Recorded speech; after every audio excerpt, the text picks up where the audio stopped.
Bismillahirrahmanirrahim. Assalamualaikum warahmatullahi wabarakatuh. Baiklah, pada hari ini kami dari kelompok 1 akan mewawancarai Bapak Gustaf Sabto, yang mana beliau berasal dari PT Fahrenheit yang bergerak di bidang farmasi. Dan pada hari ini kami akan melakukan wawancara guna untuk menjalankan memenuhi kebutuhan UAS dari manajemen administrasi. Perkenalkan, nama saya Hasan Sobari, NIM 1241509. Saya Rafika Luna dengan NIM 1241577. Saya Ahmad Setiawan Jaya Saputro dengan NIM 1241579. Saya Muhammad Jabal Nur dengan NIM 1241501. Saya Hadin Miftah Pratama dengan NIM 1241573. Alhamdulillah, kita itu sudah bersama dengan narasumber yang akan kita wawancarai. Mohon kenapa Bang? Jelaskan dulu kegiatannya. Oke, saya Gustaf Jadem. Kalau di perusahaan kita itu perusahaan obat farmasi namanya, itu namanya Pratama Dermana yang biasa orang kenal di Fahrenheit. Nah, kita bergerak di bidang obat farmasi. Kalau untuk alamat cabangnya itu di Karena ya lagi rumah jadi kantor. Kalau di pusatnya di Jakarta, pabrikannya juga di Jakarta.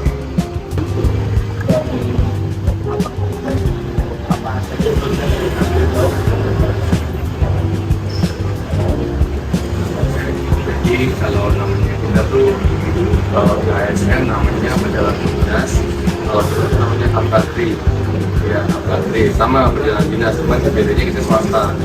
Kalau yang ASN itu dia atau pemerintahan, ya kan? Kalau kita nggak banyak job desk-nya, paling kita lebih ke kan kita setiap tempat provinsi itu punya area masing-masing. Nah, kebetulan abang ini megang Talba, jadi butuh namanya itu akan kita tidak kebetulannya ke Singkawang sama ke Ketapang. Nah, yang dilakukan Apkantri itu kita nanti ke sana ke tempat-tempat yang kita tuju, seperti kalau kita farmasi, jadi kita lebih ke tujuannya lebih ke rumah sakit, ke dokter-dokter gitu, karena kita ibarat kata kita menawarkan obat agar mereka pakai obat kita.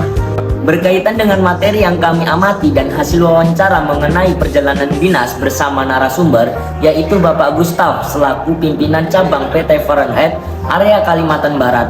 Beliau menyampaikan bahwa sistem perjalanan dinas di PT Fahrenheit berbeda dengan perjalanan dinas pada instansi pemerintah atau ASN. Hal tersebut dikarenakan PT Fahrenheit merupakan perusahaan swasta. Di perusahaan ini kegiatan yang setara dengan perjalanan dinas itu disebut dengan Apkantri. Apkantri ini bahasa untuk perusahaan swasta.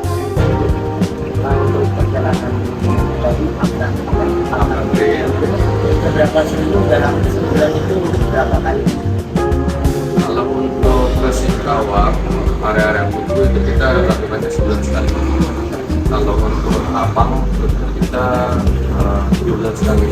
Nah, karena kan kalau ke Apang areanya nggak luas. Kalau dari arah Singkawang dulu kan nggak luas, makanya kita bulan sekali. Kegiatan Apkantri itu dilakukan untuk menawarkan produk-produk farmasi kepada dokter, perawat, serta karyawan rumah sakit. Kegiatan ini biasanya dilakukan di beberapa daerah di Kalimantan Barat, seperti Ketapang, Singkawang, dan daerah-daerah hulu. Dan estimasi pelaksanaan Apkantri ke Singkawang dilakukan sekitar 1 kali dalam sebulan, sedangkan perjalanan ke Ketapang dapat dilakukan hingga 3 kali dalam sebulan. Nah, tergantung pada kebutuhan dan jadwal yang telah ditentukan dari pihak PT Fahrenheit tadi. Bagaimana koordinasi dengan rumah sakit, apotek, klinik, atau Ya, kalau kita tuh biasanya kita berjanji sama mereka, koordinasi itu soal ini produk yang kita pakai gitu, khususnya kualitasnya bisa dimaksudkan kayak transparent kan, biar kita tuh bisa kualitas produk kita tuh terjaga gitu. Jadi jangan sampai orang kecewa sama kita, makanya kenapa adanya aplikasi itu kita koordinasi dengan mereka hal seperti itu. Nah, stok obat gitu agar obat yang nggak jalan itu bisa kita jalankan gitu. Nah, koordinasi sebelum pelaksanaan upcountry dilakukan dengan membuat janji terlebih dahulu kepada dokter, perawat, maupun karyawan rumah sakit yang akan dikunjungi. Hal ini bertujuan agar kegiatan dapat berjalan lebih efektif dan sesuai dengan waktu yang telah disepakati. Nah, Bapak Gustaf juga menjelaskan bahwa beliau selalu melakukan quality control atau QC terhadap obat-obatan yang dikirim dari kantor pusat. Apabila terdapat obat yang mendekati atau telah memasuki masa expired date atau ED, maka akan segera dilakukan pergantian dengan stok baru sebelum melakukan kunjungan upcountry ke luar kota.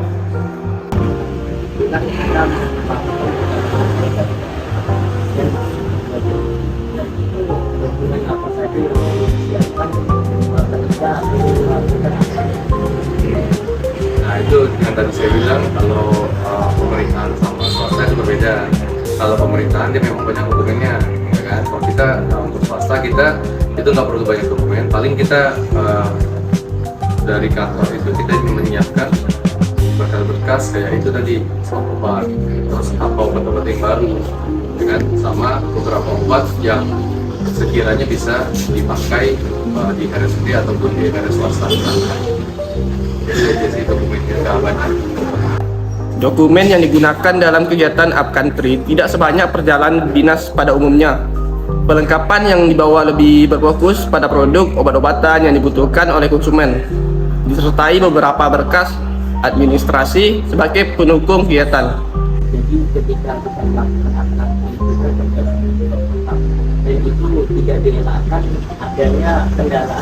Jadi kendala apa yang selama ini Alkom dirasakan atau sering dialami dari pihak perusahaan dan perusahaan? Biasanya kita pengaruhnya tuh kayak dari waktu. Biasanya kita kalau udah janjian sama direktur rumah sakit atau dokter, biasanya beliau nggak ada, atau beliau tiba-tiba ada acara. Nah, itu yang buat kendala kita sih biasanya itu. Yang lain-lain sih nggak ada. Kita paling kan kalau kita udah janji padahal kan. Nah, kendalanya itu aja sih, paling nggak ketemu. Kan kita butuh waktu lagi, sebulan lagi nih. Kendala yang sering dihadapi dalam kegiatan upcountry adalah ketika tim sudah membuat janji dengan dokter atau karyawan rumah sakit. Namun setelah tiba di lokasi, ternyata dokter yang bersangkutan memiliki agenda atau kepentingan lain. Jadwal yang telah disepakati, kondisi tersebut menjadi tantangan karena mengharuskan tim untuk menjadwalkan ulang pertemuan sehingga membutuhkan waktu tambahan. Itu biasanya seperti apa? Apakah dia tetap akan menimbulkan kerugian Nah, kalau kita sih biasanya, kalau misalnya kita nggak ketemu, kita boleh janji lagi. Misalnya dia ada acara lewatnya ke Pontianak, jadi kita ya ketemunya di sini gitu. Ya, jadi nggak sampai nunggu bulan depan. Ya kita janjinya di sini pas beliau misalnya mau ke Jakarta, itu singgah dulu di sini. Ya, jadi. Nah, sebagai solusi atas kendala tersebut, apabila konsumen atau dokter sedang melakukan perjalanan ke Pontianak, maka pertemuan dapat dialihkan di Pontianak. Sistem ini dapat dianalogikan sebagai COD atau Cash on Delivery, yaitu bertemu di lokasi yang sama, disepakati sehingga peluang keberhasilan pertemuan menjadi lebih besar.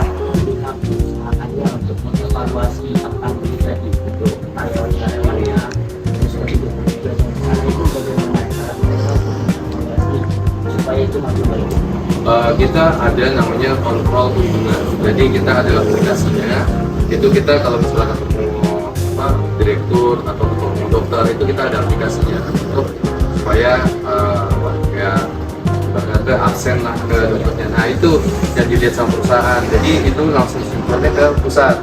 Kalau kita nggak ngelakukan itu, biasanya pusat tuh evaluasinya gitu. Oh, kamu udah ketemu si dokter yang lengkap. Kita kayak tadi nggak ketemu, tapi kita punya opini bahwa Pak, kita ketemunya di Pontianak karena pas ketika janji sana dia nggak ada.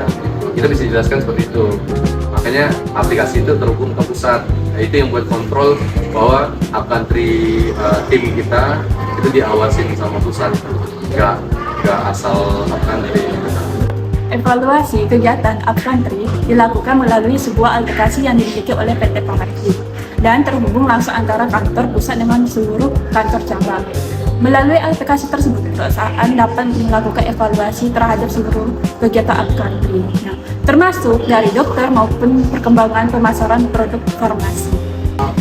Ibu dari semua itu apa manfaat terbesar untuk perusahaan upcountry? Itu apa manfaatnya? Nah, kalau manfaatnya upcountry atau ya dinas itu tuh untuk menggapai, ya bahasanya menggapai itu kalau kita misalnya nggak ada tim di sana, kita bisa bisa kayak ya maksudnya bisa sampai ke sana lah, ada lapangan misalnya. Kalau nggak ada lapangan kita, kalau kita ke upcountry udah kita mau bagus atau enggak kan kita nggak tahu, informasi kan nggak dapat. Nah makanya itu makanya gunanya upcountry itu kita bisa menggapai sampai ke daerah-daerah itu biar informasi produk kita itu terjamin. Manfaat utama dari kegiatan upcountry adalah memperoleh informasi dan umpan balik langsung dari konsumen mengenai kualitas produk PT Fahrenheit, sehingga perusahaan dapat melakukan evaluasi dan peningkatan kualitas produk. Selain itu, upcountry juga berperan dalam memperluas jaringan pemasaran dan penjualan produk farmasi di seluruh wilayah Kalimantan Barat. Apa harapannya agar kegiatan-kegiatan ini efektif?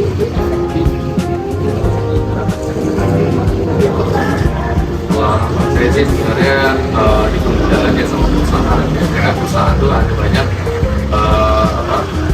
ini nggak boleh, itu nggak boleh, ya banyak banget yang dibatasi. Nah harapan kita itu tuh lebih dilonggarin, karena kalau misalnya kita berhadapan dengan batasan itu, kita jadi saya hanya sebatas tidak akan ini nggak maksimal.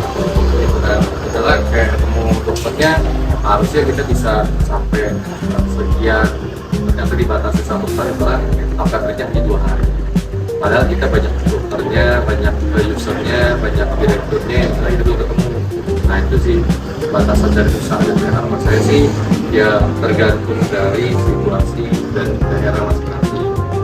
Harapan Bapak Gustaf terhadap pelaksanaan upcountry ke depan adalah agar kegiatan tersebut dapat berjalan lebih efektif. Beliau berharap pihak kantor pusat memberikan keleluasaan waktu yang lebih baik dalam pelaksanaan perjalanan dinas. Selama ini, waktu yang diberikan sering kali dipersingkat, misalnya dari rencana awal 5 hari menjadi hanya 2 hari, sehingga kegiatan upcountry tidak dapat dilaksanakan secara maksimal. Sekian pemaparan dari kelompok 1 materi perjalanan dinas dari PT Fahrenheit. Kurang lebihnya mohon dimaafkan. Wassalamualaikum warahmatullahi wabarakatuh.